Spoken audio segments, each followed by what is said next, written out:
Muy buenas tardes. La Universidad Autónoma de Baja California, a través del Instituto de Investigaciones Culturales Museo, les da la más cordial bienvenida esta tarde a la cátedra inaugural de la maestría y del doctorado en estudios socioculturales, después de la cultura, retos de la imaginación teórica y política, que en breves momentos impartirá nuestro invitado, el doctor Eduardo Restrepo, de la Pontificia Universidad Javeriana de Colombia, a quien damos una cordial bienvenida a este foro universitario. El doctor Restrepo es doctor en antropología, con énfasis en estudios culturales por la Universidad de Carolina del Norte, Chapel Hill, 2009. Tiene múltiples artículos publicados en revistas académicas internacionales, como Revista de Estudios del Pacífico Colombiano, Cuadernos de Antropología Social, revistas culturales y cuadernos académicos. Cuenta con un sinnúmero de libros publicados, entre los que podemos mencionar Etnización de la Negridad, la invención de las comunidades negras como grupo étnico en Colombia, publicado por la Universidad del Cauca. Intervenciones en teoría cultural, publicado en la editorial Universidad del Cauca.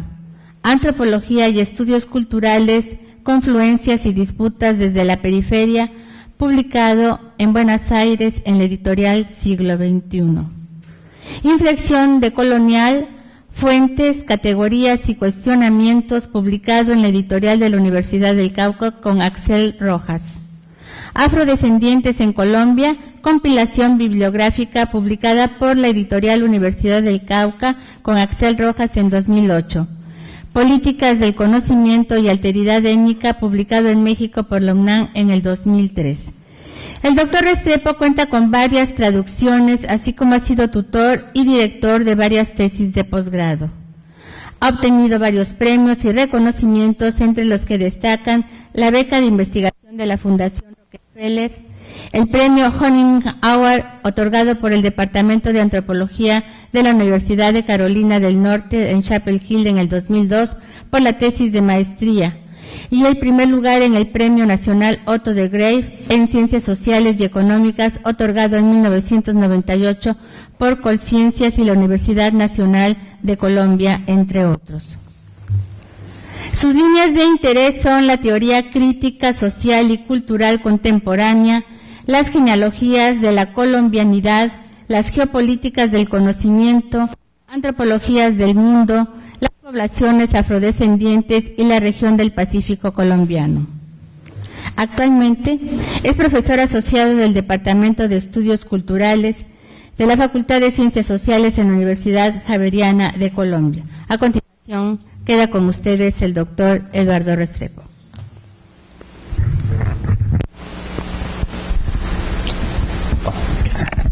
Muchas gracias.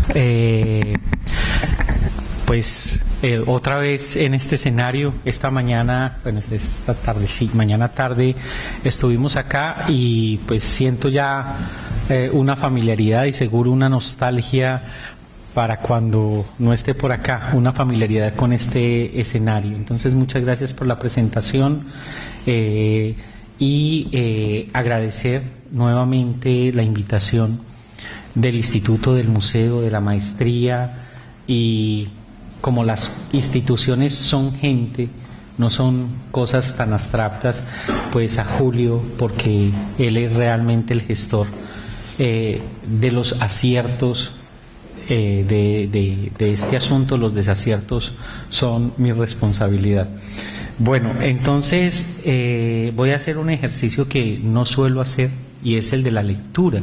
Espero que sea una lectura comentada. Es algo con lo que me debato mucho, porque a mí me parece que la lectura es un ejercicio que es aburrido. Entonces voy a empezar a hacer muchas intervenciones en este texto, pero sé también, y eso lo hablaba con Julio ayer, sé que para muchos una lectura, una presentación o una apertura inaugural no puede ser una cosa que no sea a través de la lectura. Para muchos leer un texto significa que se ha preparado y que es algo muy serio y que se ha trabajado, y comentar, discutir, es algo que no es serio, ¿no? Entonces, un poquito un híbrido ahí, híbrido para recoger esa expresión de Néstor García Canclini, un híbrido entre lectura y comentario es lo que voy a hacer. Titulé esta charla Después de la cultura, retos de la imaginación teórica y política. Y quiero empezar precisamente con clarificar un poquito lo que significa ese título, porque es un título que puede significar muchas cosas, incluso cosas contradictorias. Por lo tanto, es un buen título. Los buenos títulos, como los nombres de las buenas películas o de las novelas, pues son esos títulos que a uno lo hacen pensar en cosas que de pronto son contrarias a lo que el texto está ofreciendo. Entonces, empiezo en un conocido artículo sobre estudios postcoloniales. El intelectual jamaiquino Stuart Hall, del que hemos hablado esta mañana y del que vamos a seguir hablando mañana, en este mismo lugar, a las 10 de la mañana, se preguntaba por cómo entender el prefijo pos de los estudios postcoloniales. El prefijo pos, nos decía Stuart Hall, es usualmente entendido por la gente fuera de estos estudios como si se indicara luego o posterior. Esto es, como si el pos del postcolonialismo se estuviera indicando una etapa o un momento que se da luego o es un momento posterior del que el colonialismo ha terminado. Algo así como una concepción histórica sucesional. Primero está el colonialismo y luego, una vez finiquitado y superado vendría el poscolonialismo. Esa es una concepción que mucha gente suele asociar cuando escucha la palabra poscolonial, porque el pos significaría entonces ese luego o posterior. No es extraño, pues, que con esta idea, que es errada según Hall, de lo que quiere decir el pos de los estudios poscoloniales, se suele cuestionar a los estudios postcoloniales porque supuestamente desconocen el colonialismo y sus efectos, porque se los asume como cosas del pasado. Ese es una de las críticas que se marcan ahí. Hall nos recuerda que esta crítica es injusta, ya que el interés central de los estudios postcoloniales es precisamente realizar investigaciones sobre cómo la experiencia histórica del colonialismo es constitutiva de nuestro presente. O sea, se le cuestiona a los estudios postcoloniales algo que obviamente ellos no son, porque los estudios postcoloniales precisamente consideran que el colonialismo no es una cosa del pasado, sino una cosa del presente. Para los estudios postcoloniales, entonces, el colonialismo no es un asunto del pasado que está alejado de nuestra vida actual y que por lo tanto podría destinarse al museo de las atrocidades que felizmente hemos dejado atrás. Al contrario, desde los estudios postcoloniales se ha evidenciado cómo muchas de nuestras actuales concepciones, prácticas y aspiraciones más profundas, mucho de nuestra manera de entender y clasificar el mundo y sus gentes hoy, o de nuestros instrumentos e imaginarios presentes, se remontan al periodo colonial y se explican precisamente por sus articulaciones y transformaciones. Entonces, Hall dice, la noción de postcolonial hay que entenderla no como un periodo, sino como un más allá, como un descentramiento. Y es precisamente en ese sentido que yo quisiera que entendiéramos el después de la cultura.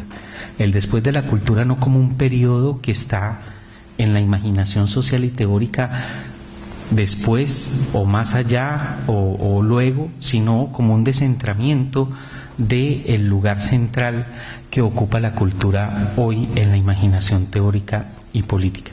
En ese sentido, me parece que la noción de postdesarrollo que sugiere Arturo Escobar es una noción que nos puede ayudar a entender la noción de el después de la cultura con el que hemos titulado esta presentación. Bueno, el otro concepto que es importante, entonces el después de la cultura es el después, lo entiendo como descentramiento, como un corrimiento, y ahorita voy a explicar eso con más detalle. La otra es imaginación. Cuando nosotros oímos la palabra imaginación, a veces creemos que eso se opone a realidad y que es pura fantasía. Yo aquí estoy pensando imaginación como fabricación, como configuración, como representación, como imaginario social, y por lo tanto tiene que ver todo con la realidad. Bueno, empiezo entonces. En las últimas décadas la cultura ha tomado una gran fuerza, no solo en el terreno de ciertos discursos expertos, por ejemplo, en el discurso experto del antropólogo, del gestor cultural, sino también en diferentes escenarios de la vida social. La imaginación teórica y social de nuestra época se encuentra cada vez más atravesada, cada vez más interpelada por la apelación a la cultura como un dispositivo explicativo, como un recurso y simbólico, o como un campo de intervención y disputa política. Pudiéramos decir que la historicidad que nos interpela se ha transformado. Pareciera que ya no operamos en la estructura de sentimientos a la Williams de la Revolución como se articulaba en los 70, sino en la celebración de la diferencia, de la otrerización, cada vez menos en la de los partidos de vanguardia para darle cabida a los movimientos sociales, no más en la del proletariado y el campesino, la clase, sino en el de la ancestralidad racializada y etnizada encarnada en la cultura, menos en el de la izquierda y la política y el socialismo, pero cada vez más en el de la interculturalidad, la epistemología y otros mundos son posibles, eso entre comillas, una labor de historia política del pensamiento que está por realizarse, se refiere al borramiento muy generalizado de la estructura de sentimientos dominante que establece con la fuerza del sentido común una cartografía particular de lo progresista, dejando por fuera su historicidad. Entonces, lo que estoy diciendo en esta parte es que hasta hace unos 30 años, la clase social, la revolución, el proletariado, eran elementos centrales en la imaginación política y en la imaginación social, en la manera como pensábamos el mundo. Hoy, cada vez más, es la cultura, lo cultural, la diferencia cultural, lo que ocupa un terreno central para cómo estamos entendiendo y haciendo cosas en el mundo. En diferentes países de América Latina y el Caribe se han articulado una visibilización de la cuestión cultural expresada en procesos como la patrimonialización, las políticas multiculturales, los programas de gestión cultural, la creación de entidades gubernamentales sobre la cultura, la apelación a diferentes movilizaciones sociales en torno a la diferencia cultural y la aparición de posgrados en estudios culturales y antropología cultural. La cultura ha devenido en un campo de conocimiento y disputa por parte de una serie de expertos, así como un terreno a nombre del cual y desde donde se realizan disímiles intervenciones por parte de entidades estatales, organizaciones no gubernamentales y sectores subalternizados, aunque con ritmos e implicaciones diferenciales en los diferentes países de la región. Cada vez más el lenguaje de los expertos y el vocabulario político se articula desde la cultura. Es un asunto empíricamente demostrable. Hace 30, 40 años la gente tenía otro vocabulario. Hoy, cada vez más, la cultura es un asunto central. A pesar de que la cultura es un objeto que se remonta al siglo XIX, tiene una historia, eso no está ni ha estado ahí desde siempre. Esa historia la cuenta Norbert Elias, muy bellamente en un libro que se llama El proceso de la civilización, y que durante el siglo XX fue central en diferentes campos como la antropología, la sociología de la cultura, la historia cultural y los estudios culturales. En las últimas décadas del siglo pasado y en los años transcurridos del presente milenio, la cultura ha venido a ocupar un lugar cada vez más central en la imaginación teórica y política. Sabemos que el término cultura nace en el marco de la tradición occidental y que se populariza en el siglo XX de la mano de las disciplinas antes mencionadas y desde los campos transdisciplinarios. Con la antropología, por ejemplo, el concepto de cultura permite dos desplazamientos y cuestionamientos importantes al pensamiento eurocentrista y sociocentrista de la época. Ustedes saben, la antropología moderna surge finales del XIX y uno de los conceptos centrales, por lo menos en la tradición de Taylor y esta gente, es el concepto de cultura. En primer lugar, la antropología afirma que la cultura es una característica que tienen todos los grupos humanos, no solo los europeos. Pero más interesante aún, los antropólogos de principios del siglo XX plantearon que cada cultura era un complejo universo de significado y de experiencia que debía entenderse en sus propios términos y que no podía considerarse inferior o superior una cultura de otra, sino simplemente entre las culturas había diferencias, no jerarquías.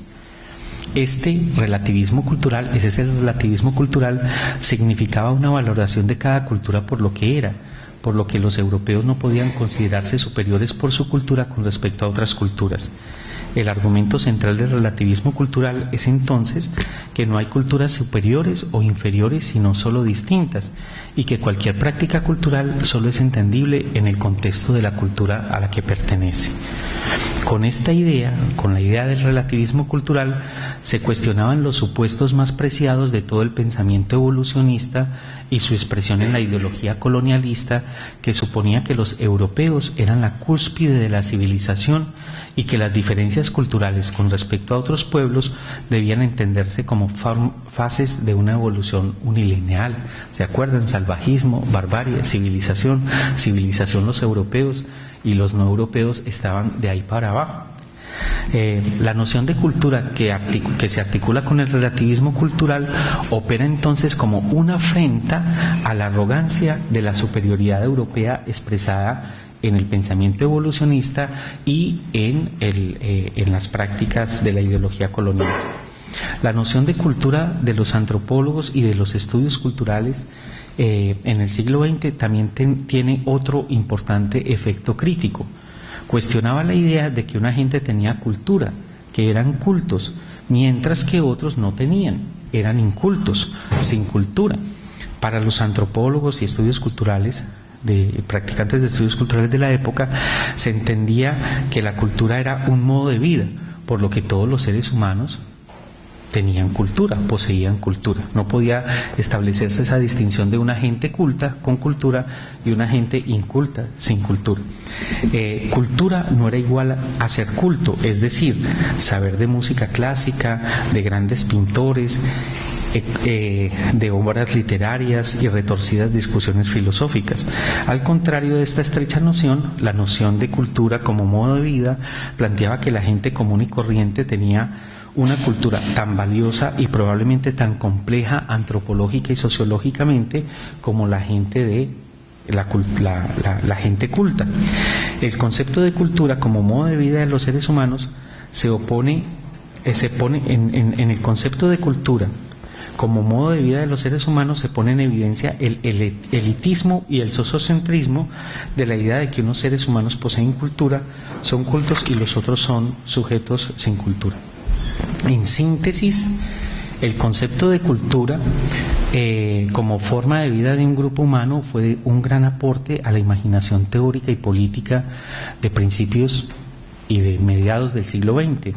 Cuestionó la arrogancia europea de considerarse Europa como superior culturalmente, tanto como el elitismo de ciertos sectores de clases dominantes. Para decirlo de una manera muy simple, ese concepto fue un dispositivo que problematizó el etnocentrismo europeo, el eurocentrismo y el sociocentrismo. Entonces, esta manera de abordar la cultura como modo de vida es lo que Nelly Richard, una teórica, crítica literaria y colega chilena, que vive en Chile más hace mucho rato, Nelly Richard plantea como la noción antropológica de cultura. Para ella hay otras dos nociones de cultura que pueden ser identificadas. La otra es la que ella denomina sociológica, que atribuye a elaboraciones como la de Pierre Bourdieu, con la idea de que la cultura es un campo concreto, con unos expertos, con un capital simbólico, unos hábitos específicos, y esa es la segunda, la sociológica, y la tercera era la que había mantenido esa idea de cultura como una noción elitista, como alta cultura. Bueno, yo quisiera, después de hacer este recorrido, empezar a plantear una idea que es la idea que yo voy a argumentar en este texto, y es la importancia de hacer una genealogía y una etnografía de la cultura. Y aquí yo me voy a basar en un autor que es un antropólogo haitiano, Michel Rolph-Trouillot, y voy a empezar aquí. Como lo ha planteado el antropólogo haitiano Michel Rolph-Trouillot, la reciente difusión masiva de la palabra cultura espera por su etnógrafo, es decir, se requieren de estudios detallados y de las prácticas y las subjetividades contextualmente situadas a las cuales se apelan o definen la cultura como un terreno de problematización concreta. La cultura, como término y categoría, es una construcción histórica bien específica, como hemos visto. Ahora, esa construcción histórica bien específica que ha servido para problematizar cosas tiene algunas dificultades y algunos problemas, y no es nada neutral. Claudia Briones, una antropóloga argentina, ha sugerido el concepto de metacultura para indicar precisamente que la idea que en un momento determinado tenemos de cultura es históricamente constituida en campos de luchas específicos. Lo que dice Claudia Briones es que la idea de cultura es culturalmente producida. O sea, la idea de cultura no es una idea que está en todas partes, sino que está asociada al pensamiento occidental, está asociada al pensamiento occidental que se hace ciencias, y esas ciencias tienen que ver con una serie de luchas y de disputas, incluso internas de Europa, como por ejemplo, la problematización del eurocentrismo. Entonces, Briones llama la atención sobre la historicidad de lo que en un momento aparece concebido como cultural. Esto es perteneciente a la cultura y no cultural, como lo que queda fuera de lo cultural, naturalizando ciertos aspectos como aculturales.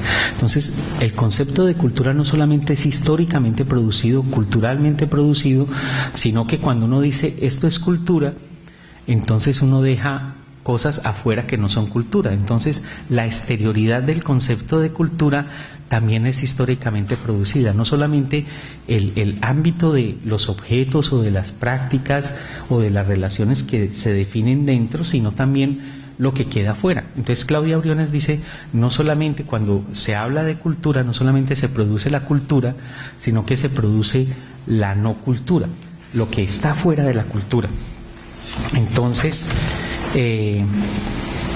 lo que en un momento histórico y entramado social dado es considerado como cultura, constituye una articulación contingente asociada a un régimen de verdad, y ahí ustedes están oyendo cierto vocabulario Foucaultiano. Aquí estoy siguiendo a Claudia Briones, que establece no solamente las interioridades y las exterioridades de la cultura, sino también lo que hace legible a la diferencia. La diferencia cultural hace parte de cómo se entiende la cultura en sí misma. Este régimen de verdad se corresponde con relaciones de saber y de poder específicas en una lucha permanente por la hegemonía, entendiendo esta última menos como la dominación por la fuerza y más como el terreno de articulación que define los términos mismos desde los que se piensa y se disputa el mundo. Entonces, miren lo que he dicho, son tres ideas. Primero, dije que nuestra imaginación teórica y política se caracterizaba por una importancia inusitada del concepto de cultura. Primera idea. La segunda idea que trabajé fue cómo la antropología y las otras ciencias sociales o estudios culturales utilizaron durante el siglo XX el concepto de cultura como una noción que ayudó a problematizar el eurocentrismo y el sociocentrismo. Segunda idea. Tercera idea, eso tiene que ver con una historia del pensamiento y el hecho mismo de que la cultura es culturalmente producida, la noción de metacultura. Tercera idea de Claudia Briones. Ahora voy a introducirme realmente en la temática que yo quiero tocar, y es empezar a ver la cultura como problematización y las discusiones que hay en la teoría social sobre el concepto de cultura. Problematización es un concepto que usa Foucault, y voy a mencionar un poquito algo de Foucault aquí para que quede claro cómo es eso de problematización, pero esto que puede sonar enredado es tan sencillo como problematización es cuando algo aparece como un problema para el pensamiento y la práctica. Problematización es que algo deviene un problema, no todo deviene un problema, y el hecho de que algo devenga un problema, un asunto para pensar, lo que los gringos dirían un issue, es algo que merece ser estudiado y pensado. Entonces, Foucault ha sugerido el concepto de problematización para indicar que algo emerge como problema para el pensamiento y para la práctica. Algo sobre lo que no se había instaurado un cuestionamiento alguno, de repente aparece como un problema que demanda un lugar en el pensamiento y la práctica social. El concepto de problematización implica, y cito, abro comillas, con el conjunto de las prácticas discursivas y no discursivas que hace que algo entre en el juego de lo verdadero y de lo falso y lo constituye como un objeto para el pensamiento, bien sea en forma de reflexión moral, de conocimiento científico, del análisis político, etcétera. Cierro comillas. Eso es Foucault. Entonces, lo que quiero empezar a plantearles es esto: no siempre eso que he referido como cultura ha sido un problema para el pensamiento y la práctica. No siempre ha tenido la centralidad que ha ido adquiriendo en las últimas décadas. Menos aún, lo que aparece hoy pensable y asible desde el prisma de la cultura no ha sido articulado de esta manera o en tales términos. O sea, las cosas que hoy son cultura, hace 30 años de pronto no eran pensadas en clave de cultura. Para decirlo en palabras que pertenecen a otro horizonte teórico, la cultura ha ido colonizando el mundo de la vida, así como se han ido posicionando en los imaginarios expertos. Ha devenido en una suerte de aparato de captura que estría el espacio de prácticas, imágenes y relaciones que antes escapaban a este u otros aparatos de captura, visibilización e inteligibilidad. Aquí estoy diciendo esto, que el hecho de que la cultura sea tan central no es ingenuo ni gratuito, y que deberíamos pensar desde una perspectiva etnográfica y genealógica las implicaciones para nuestro pensamiento y nuestra práctica que hoy nos guste tanto la cultura. La cultura es linda, es buena, está bien, ¿cierto? Ese hecho mismo de que la cultura sea tan pocamente cuestionada, tan rara vez puesta en una mesa para ser diseccionada, es una cosa que llama la atención. Y esto de de lo que he mencionado con Foucault, desde el concepto de problematización de la cultura, se ve en textos publicados en los últimos 20 años. Ustedes, si se buscan en Google el concepto de cultura, antropología, van a ver miles de registros, o cultura y identidad y cosas por el estilo. Yo aquí he escogido 5 textos que voy a mencionar muy rápidamente para que veamos cómo la cultura ha devenido en un problema y en un campo de disputa, y a partir de eso voy a mencionar 6 críticas centrales que se han hecho al concepto de cultura. Hay un artículo muy importante para los antropólogos que fue publicado en 1992 en inglés, de Gupta y Ferguson, cuyo título es Más allá de la cultura. Quiero simplemente que escuchen los títulos para que vean cómo el después de la cultura no es nada original. El después de la cultura tiene que ver con muchos títulos como Más allá de la cultura.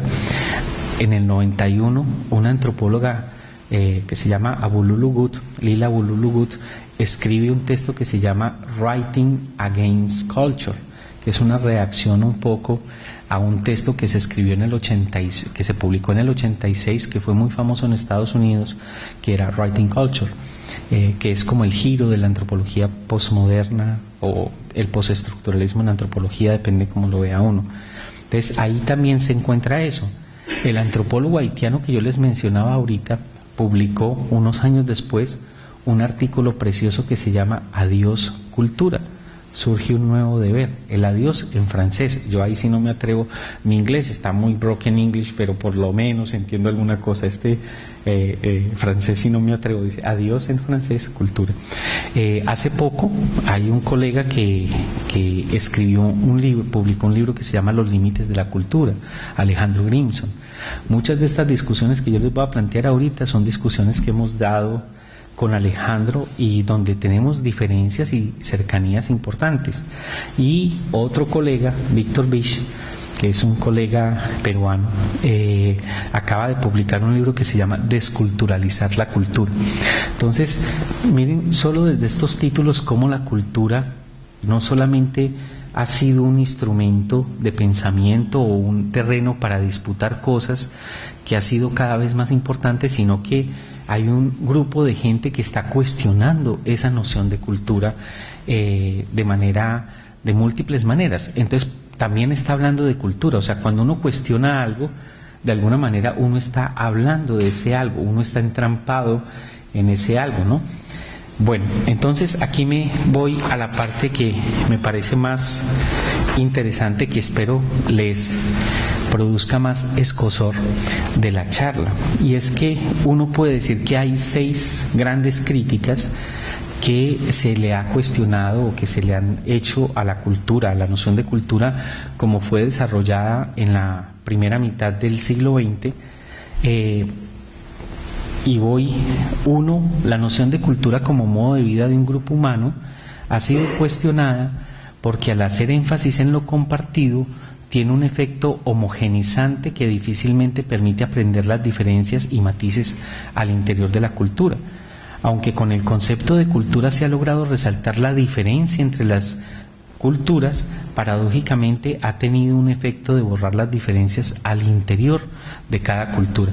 Entonces, hay una serie de autores que muestran cómo la noción de cultura permite entender las diferencias entre culturas, por ejemplo, la cultura, de los Embera en el Pacífico colombiano versus la cultura de los Kogi en la Sierra Nevada de Santa Marta, ya también en Colombia, pero no ayuda a ver las diferencias al interior de cada una de esas culturas, permite entender la diferencia entre, pero no tanto al interior, porque cuando se habla de la cultura Embera tiende a darse un efecto de homogenización, son los Embera pertenecientes a esta cultura de esta y esta manera. Entonces es un dispositivo para ver la diferencia entre, pero para borrar las diferencias al interior de la cultura. Esa ha sido una de las discusiones con respecto al concepto. La segunda crítica, que está asociada a esta primera crítica, se ha argumentado cómo el concepto de cultura no ha significado simplemente desconocer las diferencias al interior de la cultura, sino que ha permitido que no se puedan pensar las relaciones de poder, de jerarquización y de conflicto. O sea, no son solamente las heterogeneidades al interior de la cultura, sino las relaciones de poder, jerarquía y conflicto que hay al interior de una misma cultura. Parecieran predominar descripciones y análisis que hablan de lo compartido como tradición, pero es más difícil encontrar en el concepto convencional de cultura un examen que permita ver o entender cómo se tejen las relaciones de diferenciación internas engranadas a relaciones de sometimiento y dominación de unos sectores por otros. Esa es la segunda crítica. Entonces esa no solamente no permite ver heterogeneidades tan fácilmente, sino que esas heterogeneidades que oculten relaciones de poder no son fácilmente estudiables o examinables con ese concepto de cultura. 3. La idea convencional de cultura también ha sido cuestionada por su efecto otraerizante y exotizante. Como el énfasis ha estado en mostrar la diferencia entre las culturas, esto ha producido que las descripciones que las descripciones de estas culturas hayan enfatizado en lo exótico y en la particularidad. El resultado de exotizar y otrarizar a otros grupos humanos también tiene mucho de común y corriente, o sea, el hecho de que se enfatice la diferencia hace que haya un efecto de otrarización y de exotización. Por ejemplo, cuando unos antropólogos o unos sociólogos o unos practicantes de estudios culturales van y describen un grupo humano y resaltan la diferencia y no la comunalidad con respecto a la propia sociedad, se va produciendo un efecto de exotización, de diferenciación entre ambos. Este efecto de exotización y otrarización también se conoce como la monumentalización de la cultura.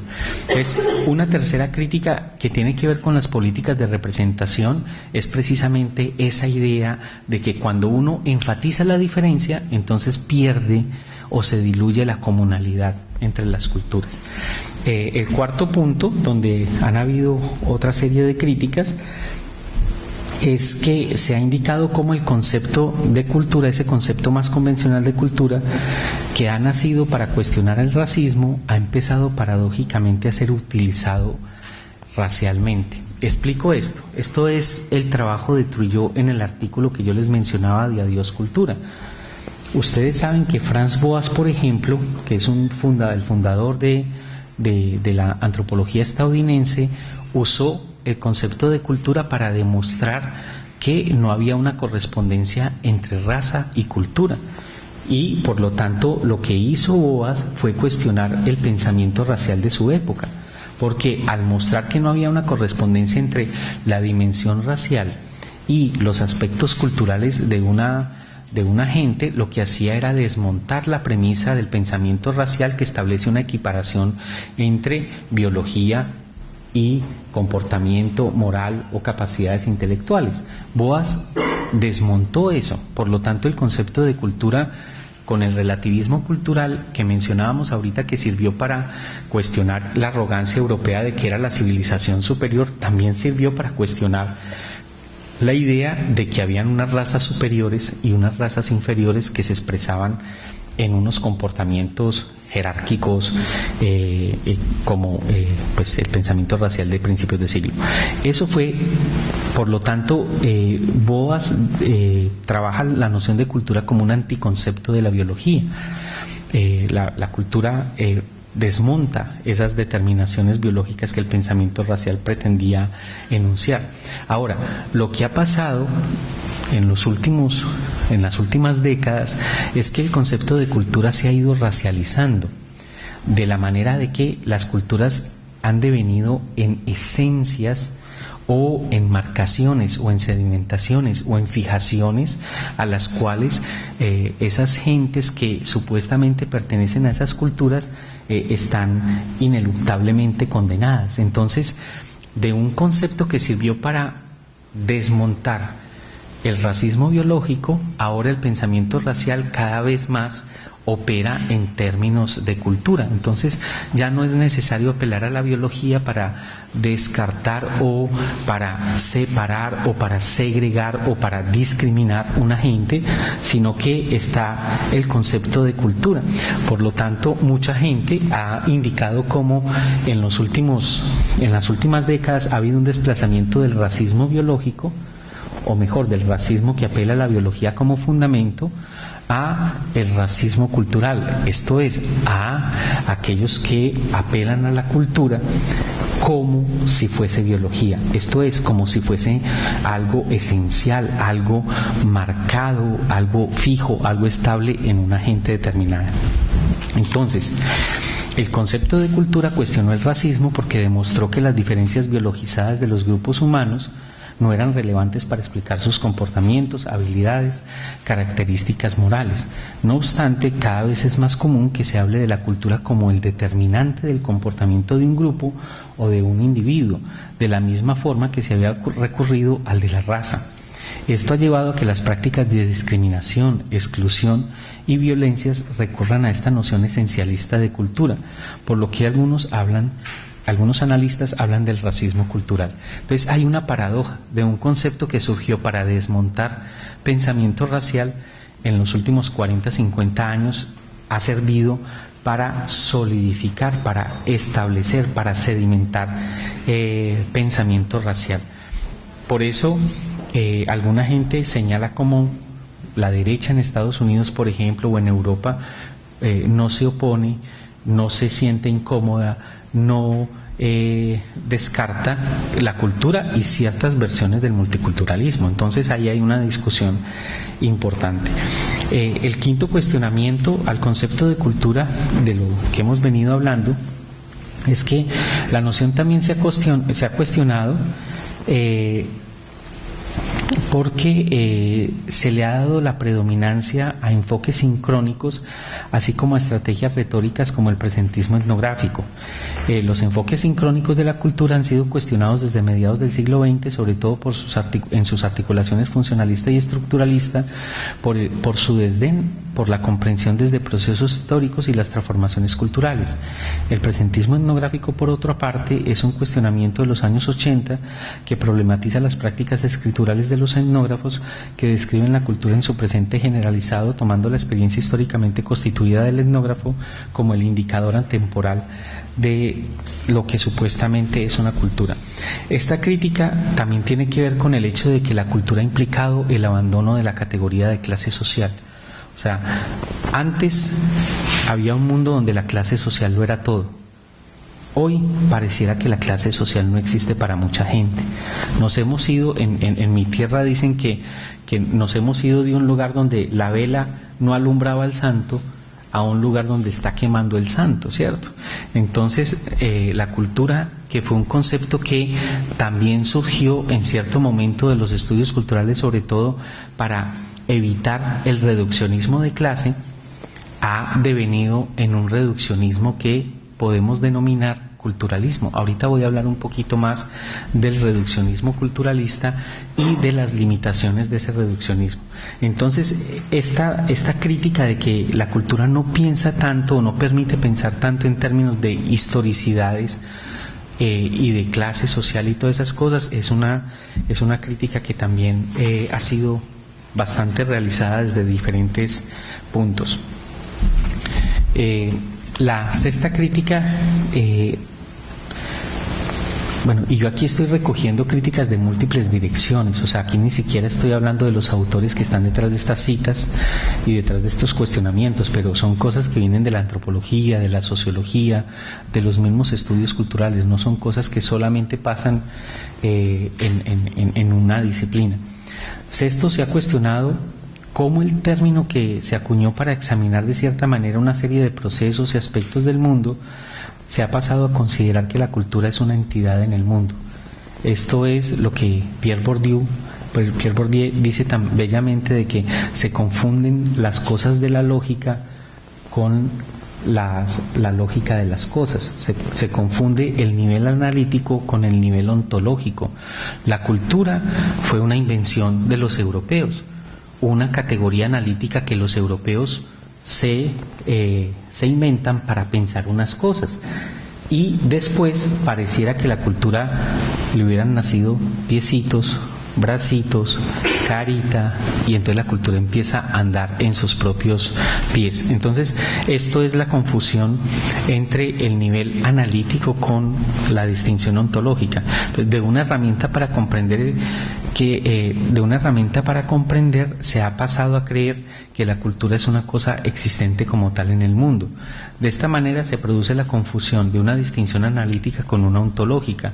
No es extraño encontrar que se refiere a la cultura como si fuera una entidad autocontenida, como una esfera en el mundo con voluntad y racionalidad propia que toma decisiones como si fuese un ser humano. Con esta sustantivización y antropologización, la cultura adquiere pies y echa a andar. Entonces, es lo que Raymond Williams denominaba de la esferización del mundo. Entonces, la cultura es una categoría analítica inicialmente para pensar cosas, y con el análisis mismo se entra a hacer una confusión como si eso existiera y se produce una esfera del mundo y se considera que la cultura es una cosa independiente y empiezan a haber preguntas de la cultura, entonces cómo se relaciona con esta otra cosa y aquella otra. Bueno, entonces, ¿qué he dicho hasta ahora en estas críticas? Que hay un montón de críticas con respecto a la idea de cultura. ¿Cuáles son esas críticas? Que la idea de heterogeneidad a veces no es tan fácilmente atrapable cuando vos estás pensando en términos de cultura, porque te ayuda a pensar más en términos de diferencia. ¿Qué otra crítica? Que el asunto de las relaciones de poder no se ven tan fácilmente cuando vos estás pensando en clave de la cultura Kogi o la cultura Embera. ¿Y qué otra crítica se ha hecho? El asunto mismo de esa pues de la sustantivización que estábamos hablando ahorita, de lo de la ontologización de la cultura como si fuese una cosa del mundo. ¿Qué otra crítica se ha hecho? Lo de el asunto de la exotización o de la otrerización que está detrás de las prácticas de escritura o de descripción de las culturas mismas. Entonces, lo que quisiera que tuviéramos presente en esta parte de la charla es que la noción de cultura ha sido debatida, simple y llanamente eso, que la noción de cultura, a pesar de su centralidad actual, es una noción que ha sido debatida desde muchas perspectivas.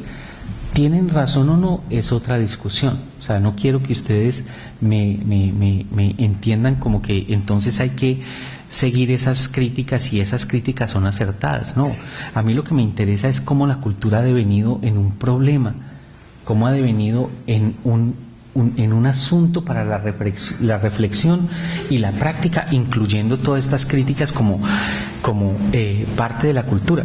Se los digo de otra manera, la cultura es producida tanto por aquellos que la utilizan como aquellos que la disputan. La cultura no es una cosa que existe por fuera de las críticas que se hacen de la cultura. Y lo que yo les estoy diciendo es, aquí hago un panorama de múltiples críticas, hice un panorama de 6. Esas críticas hacen parte de que la cultura haya devenido tan central. Cuando a uno lo critican un montón, pues eso significa que le están tomando un montón de atención y de tiempo y le están parando bolas, como dicen en mi tierra.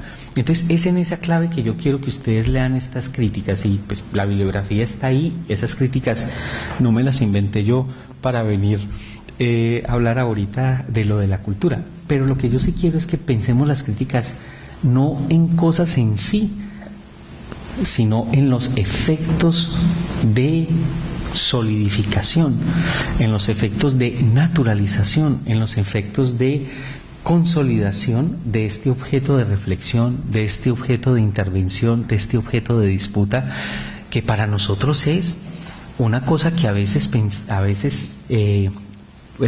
tomamos por sentado, no le damos mucha cosa. Ahora, frente a estas críticas uno puede ubicar como diferentes reacciones. Hay una gente que frente a todas estas críticas dicen como que a esas críticas no hay que prestarles atención, y dicen que no hay que prestarle atención a estas críticas porque esas críticas vienen de gente privilegiada que está haciendo esas críticas cuando los subalternos empezaron a utilizar la cultura como un dispositivo de lucha. Entonces, ahora que los subalternos están utilizando la cultura como un dispositivo de lucha, vienen estos a decirnos que la cultura entonces tiene este y este problema, o la identidad cultural no puede ser. Ese es un grupo de personas, o mejor, una reacción que hay frente a esas críticas. Esa es la reacción que yo he llamado la de los oídos sordos. Voy a leer ese pedacito y ya después voy a la segunda reacción. O sea, frente a estas críticas, que les he invitado a que piensen más como un asunto de reforzamiento de la esencia misma de la cultura, frente a estas críticas se pueden identificar 3 posiciones. La primera es la del desconocimiento de las implicaciones teóricas y políticas de estos cuestionamientos, lo que podríamos denominar la de los oídos sordos.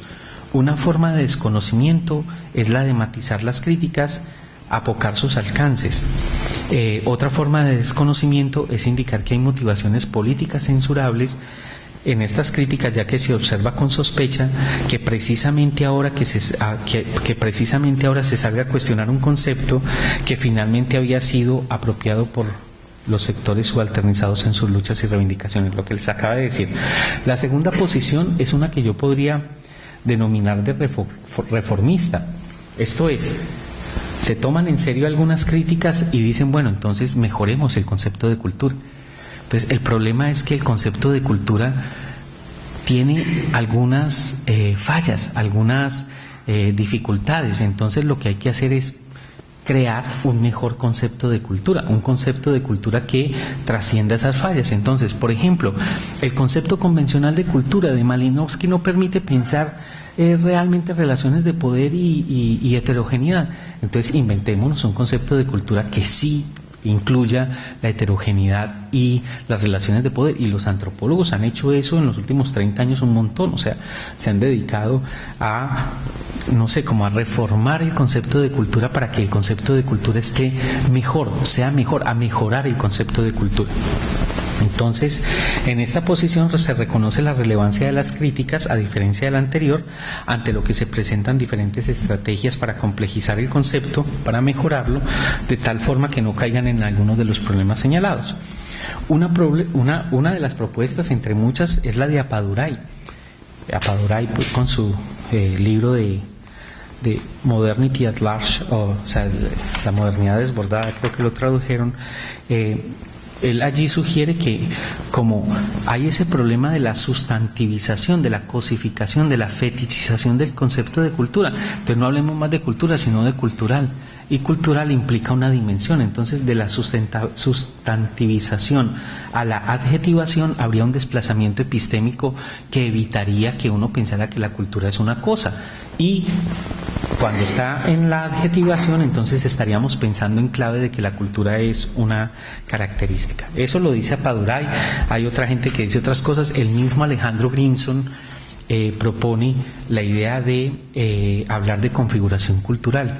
Y para Alejandro Grimson, en el libro que les mencionaba ahorita, Los límites de la cultura, una configuración cultural es una lógica de la heterogeneidad. Entonces, por definición, la noción de cultura que propone él es una que da cuenta y asume lo que es la heterogeneidad. Y para Alejandro Grimson, esa lógica de la heterogeneidad es pensado en clave gramsciana. Entonces, por supuesto que tiene que ver con el poder. Entonces, no es, digamos, el concepto de Alejandro que estoy mencionando aquí, el de configuración cultural, un concepto que pueda ser cuestionado desde los puntos que mencionaba inicialmente. Hay una tercera posición, que es la que parece más radical, que podríamos denominar abolicionista. Entonces, la posición abolicionista es que, como hay tantos problemas con el concepto de cultura, entonces tirémoslo al tarro de la basura, ¿cierto? Esa es una, y es bastante, tiene bastante fuerza ese concepto. Si el concepto tiene todos estos problemas, entonces no usemos el concepto y usamos otra cosa. Aquí voy a leerlo porque está escrito y les sigo explicando. Una tercera posición frente a estas críticas es la que argumenta que la palabra cultura debe ser abandonado del lenguaje analítico, reemplazando este término con otros que no se presten a reproducir las limitaciones que se han ido asociando al uso de cultura. Se han sugerido términos como prácticas de significación y representación para evitar los cerramientos totalizantes o reduccionismos en los que fácilmente se cae con la palabra de cultura. Además, se ha argumentado que estamos en mora de realizar etnografías de los disímiles usos y efectos de la apelación a la cultura. Bueno, entonces, esa tercera posición, por ejemplo, es la de Lila Abululu-Wood en Writing Against Culture, que dice, bueno, ¿cómo la noción de cultura produce ese efecto totalizante, ese efecto homogenizante, ese efecto exotizante, ese efecto monumentalizador? Entonces, pues pensemos etnográficamente en desde otras categorías. Pensemos, por ejemplo, en la categoría de prácticas, en la categoría de discursos, en la categoría de tecnologías, y hagamos descripciones situadas desde esas otras categorías. Eso es, por ejemplo, ella. Otra gente dice que, como el Trujillo, hay que abandonar el concepto de cultura, dice Trujillo, porque ya no hay nada que hacer con él, y obviamente Trujillo está hablando desde el pesimismo antropológico que le da a un haitiano vivir en Estados Unidos muchos años. Entonces él lo que sugiere es que mantengamos el espíritu que produjo el concepto de cultura, un espíritu de cuestionamiento al racismo, y hagamos otro tipo de ejercicios que podamos problematizar ahí. Entonces, para cerrar esta parte, irme a otra parte del asunto, ¿qué dije? Simplemente que el concepto de cultura tenía una historia, y en esa historia hay que meter no solamente aquellos que la utilizan, sino también las críticas que se han hecho en ese concepto. Y dije que frente a esas críticas hay 3 gestos. El primer gesto son bobada lo que están diciendo, porque ahora la gente, los sectores subalternos están utilizando el concepto, entonces ahora los académicos les dio por ponerle pelos al gato, o le salió otra pata al gato. Primer gesto. Segundo gesto, el gesto de complejicemos el concepto, no lo abandonemos. Y tercer gesto, mandemos ese concepto al tarro de la basura, porque tenemos que pensar desde otras categorías. Listo. Voy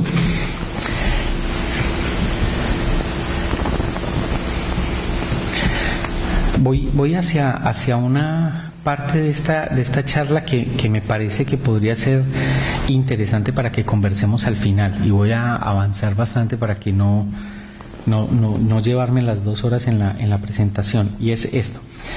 En el campo académico, la predominancia en los años 70 de los análisis orientados por la clase social y centrados en la economía capitalista pareciera hacer parte de las curiosidades a las cuales algunos vuelven ruborizados. Desde hace un par de décadas, los académicos han sucumbido a los encantos de la cultura. Frente a esta hegemonía analítica de la cultura en el establecimiento académico, son pocas las voces que se atreven a señalar las dificultades, las facilerías y los reduccionismos culturalistas. La cultura se ha posicionado como un principio de inteligibilidad prácticamente incontestable de la imaginación teórica y social. Los más disímiles periodistas, libretistas y presentadores de los medios de comunicación, portadores y reproductores de lo más elemental del sentido común y de la opinión pública, también han caído en los encantos de la cultura. La palabra se asoma con frecuencia para describir o explicar, entre comillas, diferencias o características de las diversas poblaciones, así como para interpelar a sus públicos en una amplia gama de narrativas nacionales celebracionistas o pesimistas. En Colombia, por ejemplo, el asunto de la cultura de la violencia o la cultura del narcotráfico, esos son pues como versiones pesimistas, y versiones celebracionistas, pues entonces que somos, dicen, yo no, o sea, eso no es culpa mía, dicen que el país más feliz del mundo y que eso es por la cultura y cosas por eso. Como eufemismo de imágenes racializadas o como marcador de prestigio, la cultura circula en los medios. La cultura ha devenido en un componente nodal del vocabulario de los hacedores y representadores del sentido común y la opinión pública. Con los embrujos de la patrimonialización, que por aquí también hay un montón, las industrias culturales y la gestión cultural de la más diversa índole, la cultura también se ha ido perfilando cada vez más como un objeto de consumo y de distinción, como algo que se produce, que se mercantiliza y capitaliza, no solo en términos de valor económico, sino también de capitales simbólicos. Cada vez nos enfrentamos entonces más a la cultura como recurso. En suma, nuestra epocalidad es una interpelada por el culturalismo, por la cuestión cultural. Se impone historizar cómo hemos llegado a la centralidad de la cultura en nuestra configuración de nuestro presente. Se hace necesaria una genealogía de su dominancia en nuestros imaginarios teóricos y políticos, en lo que define la singularidad histórica de nuestra existencia. Una etnografía de la multiplicidad de diversos discursos, prácticas y subjetividades articuladas a nombre de la cultura es una pertinente labor para la comprensión crítica y contextual de nuestro presente. Se requieren estudios empíricamente orientados de cómo emergen y se articulan los discursos, prácticas y disputas en torno a la cultura en diferentes escalas y ámbitos de la vida social y política. Entonces, esta es la parte donde yo quiero hacer énfasis en el después de la cultura. Yo creo que independientemente de que nosotros estemos de acuerdo o no con las críticas, independientemente de que nosotros tengamos esta o aquella concepción de la cultura, lo que deberíamos entrar a pensar es historizar cómo la cultura se ha posicionado en el lugar que se ha posicionado. Y más interesante aún, hacer una genealogía en el sentido Foucaultiano en el plano de cómo detrás o en nombre de la cultura se instalan unos programas, se definen unas prácticas y hay unos efectos concretos. Eso desde la perspectiva genealógica, y les recuerdo que la perspectiva genealógica tiene que ver con el campo de luchas que nos explican cómo hemos llegado a ser lo que somos. Entonces, desde ahí, desde esa cartografía genealógica, tratar de tomar distancia de eso que hace parte de nuestro ser hoy mismo, es esa historización radical en términos de genealogía. Entonces, no apelar a la cultura sin entender esa historización. Y la otra parte es lo de la etnografía, y ahí sale a flote mi formación antropológica, y en términos de la etnografía es muy importante entender 3 niveles concretos: el nivel de las cosas que se dicen, las cosas que se hacen y las subjetividades que se involucran ahí. Entonces, lo que decía Malinowski por allá desde los años 20, una cosa es lo que la gente dice, otra cosa lo que la gente hace y otra cosa lo que la gente debería hacer. Entonces, tener eso en claro.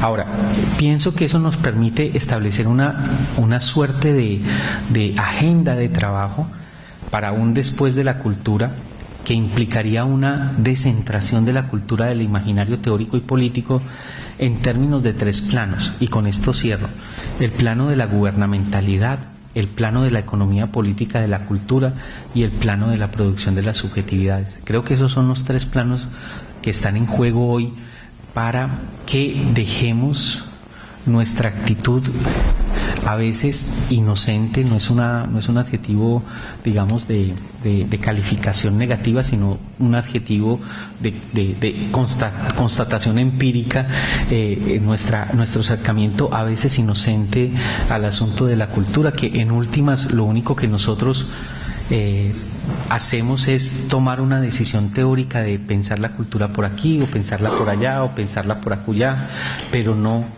está ese asunto del descentramiento.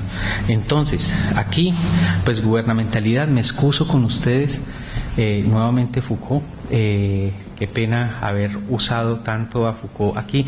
A veces uso más en alguna charla a Gramsci, otras veces uso un montón a Stuart Hall, otras veces uso un montón a otros autores, pero aquí toco un poco como Foucault. Entonces, siguiendo a Foucault, entendemos gubernamentalidad de la cultura, entendemos por gubernamentalidad de la cultura las racionalidades y las tecnologías de gobierno de los otros y de sí, que al articularse produce poblaciones específicas en nombre de la cultura. Recuerden que para Foucault gubernamentalidad es un concepto que no es el concepto de liberal de eso de ¿cómo es que es? El de gobernabilidad, ¿no? Para Foucault gubernamentalidad tiene que ver con el arte de gobierno en el sentido amplio del término, gobierno en el sentido de influenciar la conducta de los otros, y eso se hace en el caso de la gubernamentalidad desde la producción de poblaciones. Las poblaciones no son cosas que están allá en el mundo, sino que se producen para, en nombre de ella, establecer una racionalidad de gobierno concreta, que es el de la gubernamentalidad. Y ahí es donde está todo el asunto de las tecnologías de la regulación y todo el asunto de hacer vivir y dejar morir, que es una lógica totalmente distinta de la racionalidad de poder de la soberanía, que es hacer morir y dejar vivir. Entonces, la idea de población como biopoder es todo lo que está en el concepto y biopolítica, en el concepto mismo Foucaultiano de gubernamentalidad. Ahora, yo creo que esa noción de Foucault es una noción, como ustedes saben, Foucault muere en 1984 y en 1984 la cultura todavía estaba en pañales. Donde Foucault hubiese vivido por lo menos unos 20 años más, nos hubiera escrito y hablado un montón de la cultura, porque la cultura es donde se ha venido a posicionar el asunto de la gubernamentalidad y las poblaciones. Y la noción de biopoder ya involucra otro conjunto de expertos y otra dimensión particular que es la de la cultura. O sea, lo que estoy llamando la atención aquí es que ese nivel de análisis de la gubernamentalidad pasa por reactualizar el concepto Foucaultiano de biopoder, porque las poblaciones no son solamente poblaciones, digamos, de reproducción de su vida o su bienestar en términos biológicos de la vida nuda, como diría Gamben, sino en términos de aspectos que incluyen, por ejemplo, la cultura, incluso la diferencia estaría allí. Entonces sigo. La vida de las poblaciones como razón de ser de gobierno implica cada vez más dimensiones no estrictamente biológicas. En ese sentido, se apela a la cultura y esta deviene componente de la biopolítica. Ese es un argumento tenaz. Los Foucaultianos aquí se arrancarán sus pelos, me imagino, muchos de ellos no tienen, así como yo. Entonces, la discusión de que la cultura tiene que ver con la biopolítica y con la gubernamentalidad ahora. Y no solamente la diferencia cultural, y yo aquí no me he metido con lo de la diferencia cultural, que es otro terreno grande y sobre lo que yo he escrito en otros lados, porque lo del multiculturalismo, la interculturalidad, y si quieren pues conversamos ahorita sobre esas cosas, es precisamente algo que evidencia esta dimensión gubernamental de la cultura. Entonces siguiendo en esta línea, buscamos señalar cómo la cultura se ha convertido en terreno donde se articulan normalizaciones y se producen poblaciones. Asimismo, han constituido un diagrama de poder a partir del cual ciertas subalternidades, a veces configuradas como tales por la visibilidad misma del dispositivo culturalista, establecen sus resistencias. O sea, a veces los subalternos son subalternos en tanto asumen la cultura como terreno de disputa. En el caso de las poblaciones indígenas y afrodescendientes es muy obvio que mucha de la producción de su subalternización tiene que ver con la idea del reconocimiento de la diferencia cultural, ¿cierto? Entonces ahí es un asunto que hay que pensar con detalle. Entonces ese es un nivel, el primer nivel es el de la gubernamentalidad. ¿Qué estoy diciendo con eso? En este nivel o en este plano habría que entender la cultura como componente del gobierno de los otros y del gobierno de sí, de esa racionalidad de producir unas poblaciones donde la cultura hace parte de el bienestar, la vida de esas poblaciones en nombre del cual se las gobierna. El segundo nivel, ahí recojo a un autor que a mucha gente no le gusta, y no es Foucault, es Baudrillard. Baudrillard tiene unos testigos muy interesantes. Por ejemplo, tiene uno muy bello que se llama La economía política del signo, tiene otro que se llama El espejo de la producción, tiene otro que se llama La lógica de los objetos, pero aquí voy a recoger una idea de la economía política del signo. ¿Qué dice Baudrillard en ese testigo que es pequeñito, pero como ustedes dirían, chingón? Chiquito pero chingón. El asunto es que ese texto, él plantea que el análisis de Marx del valor es incompleto, porque el análisis de Marx en el valor está operando desde el asunto de la forma mercancía, y la forma mercancía tiene que ver con la idea del valor de uso y el valor de cambio. Es más, por ahí es que abre el Capital. Ustedes más seguramente conocen con detalle ese texto. Lo que dice Baudrillard es que hay otra forma del valor, que es la forma del valor simbólico, y la forma del valor simbólico no se reduce al asunto del valor de cambio o del valor de uso simple y llanamente, sino que hay que pensarlo en términos de el intercambio simbólico.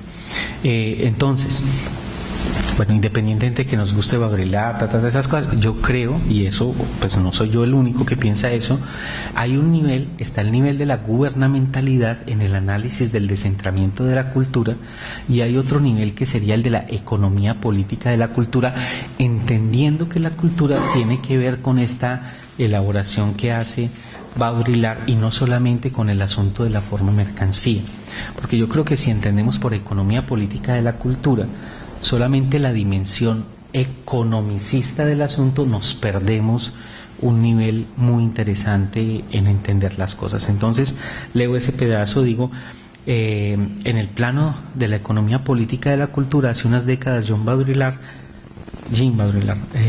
acuñó el concepto de economía política del signo, mientras que la economía política tendría como objeto y el límite de la forma mercancía definida por la relación valor de uso, valor de cambio. La economía política del signo introduce una dimensión simbólica, es decir, evidencia que lo simbólico responde a una lógica específica que es la lógica del intercambio. Entonces, aplicando el marco de la economía política del signo, consideramos que podemos hablar de la economía política de la cultura, en tanto la cultura se ha venido perfilando cada vez más como objeto de consumo, pero también de distinción, y ahí estaría lo de Bourdieu, como algo que se produce, se mercantiliza y capitaliza, no solo en términos de valor económico, sino también de capitales simbólicos. Esta producción, distribución y consumo de bienes y servicios que se definen como culturales, esa nueva concepción de la cultura como recurso, ahí está lo de Giudice, nos interpela a pensar en una economía política de la cultura y en la necesidad de revisar los discursos, prácticas y estrategias políticas que sirven del papel preponderante que la cultura tiene en nuestra contemporaneidad para legitimar las acciones que a nombre de lo cultural reproducen inequidades y diferencias que son útiles para unos pocos. En últimas, pensar cómo la cultura opera en la producción de la desigualdad pero ya en un plano distinto del enunciado mismo de la cultura, es en el plano mismo de la lógica de la cultura, cómo eso entra ahí. Y termino con esto. Vale, listo. Uy, claro, ahora sí. Y ya que voy a terminar.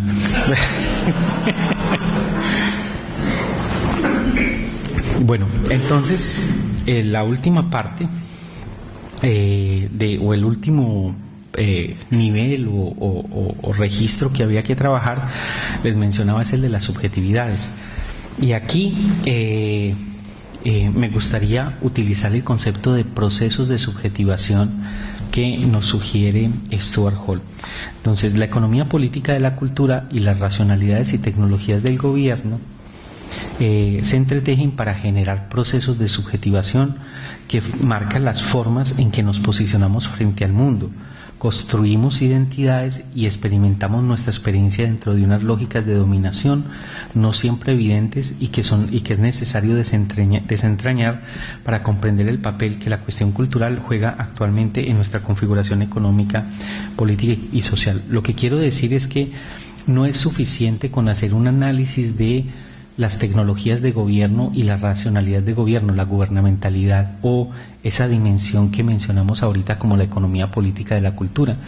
Si desconocemos cómo eso produce subjetividades, cómo produce ciertas interpelaciones, ciertas fijaciones o ciertas maneras de entendernos y vernos a nosotros mismos como sujetos. Eso de cómo somos constituidos como sujetos, esa parte es una parte fundamental de lo que podría significar un descentramiento de la cultura. Entonces, para redondear el argumento, mi argumento es que ahora la cultura es nuestro Dios, analítico, político y principio de inteligibilidad, terreno de disputas.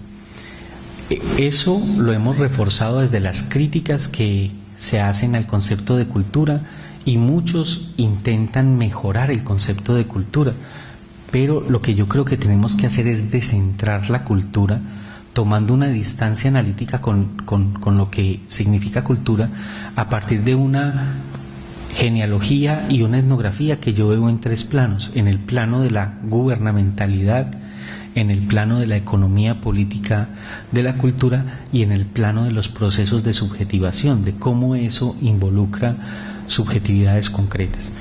Ese es como el argumento de la charla, y me gustaría que a partir de aquí, pues, comentarios, preguntas para que conversemos. Tenemos como 20 minutos para eso.